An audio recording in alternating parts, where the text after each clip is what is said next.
দেড় মাসের বেশি সময় ধরে প্রতিকূল পরিবেশের সঙ্গে একরকম যুদ্ধ করেই টিকে ছিল উজানের ঢলে ভেসে আসা ভারতীয় হাতি বঙ্গবাহাদুর।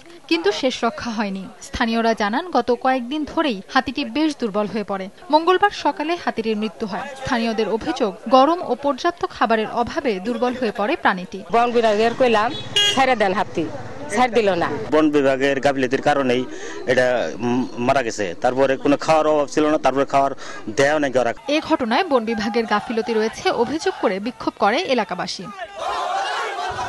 বন্যপ্রাণী রক্ষার বিষয়ে বন বিভাগের কোনো ধারণা না থাকার কারণেই হাতিটির মৃত্যু হয়েছে বলে জানিয়েছেন প্রাণী বিশেষজ্ঞরা। তারা মনে করে যে আল্লাহর ওয়াস্তে থাকবে এইগুলি প্রাণীগুলি, এগুলি আমাদের হাত না দিলেও চলবে। হাতি কন্ট্রোল করা এটা কোনো ইয়েই না, উপায় কোনো সম্ভব না, আমাদের বন বিভাগের পক্ষে সম্ভব না। গত ২৮ জুন ভারতের আসাম থেকে উজানের পানিতে ভেসে আসা হাতিটি প্রথমে আটকা পড়ে কুড়িগ্রামে। এরপর বগুড়া ও সিরাজগঞ্জ হয়ে জামালপুরের বিলে আটকা পড়ে প্রাণীটি।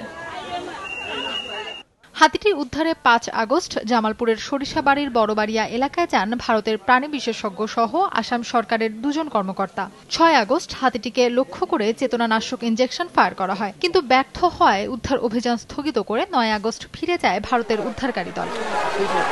১১ই আগস্ট চেতনানাশক মেটাল ড্রাগ প্রয়োগের মাধ্যমে হাতিটিকে অচেতন করে ময়মনসিংহের বন্যপ্রাণী ব্যবস্থাপনা কর্মকর্তা গোবিন্দ রায়ের নেতৃত্বে ১৯ সদস্যের উদ্ধারকারী দল।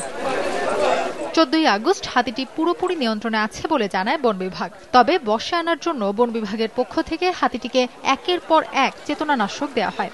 সবশেষ আজ মঙ্গলবার সকালে মারা যায় হাতিটি। ফাহমিদা মৌটুসী, সময় সংবাদ।